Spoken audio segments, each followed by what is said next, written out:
ইসলাম একটা dress code দিয়েছে, 4টা নিয়ম মেনে যদি নারীরা ড্রেস পরে যে কোনো ড্রেস পরতে পারবে, কবুল করে নিবে কে?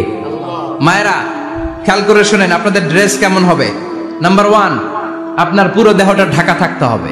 যে ড্রেস পরবেন, you should cover your whole body. শুধু হাতের এই 2 কবজি আর চেহারা খোলা রাখতে পারবেন, তবে চেহারা ঢেকে রাখা উত্তম।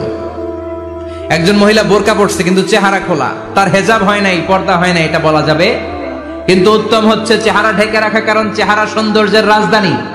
Face is the capital of beauty, ঠিক কিনা?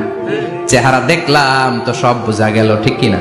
কেমন মাধুর্যতা আছে, দেখতে কেমন সুন্দরী কিনা সব বোঝা যায়। এজন্য চেহারাটাও ঢেকে রাখবেন, চোখটা খোলা রাখবেন। বিশ্বনবীর স্ত্রী উম্মে সালামা বলে, দেখার জন্য আমার 2 চোখের দরকার নাই, লাগবে 1 চোখ। উনি আরেক চোখের মধ্যে আরেক কাপড় দিয়ে রাখতেন, এমনি তাকাইতেন।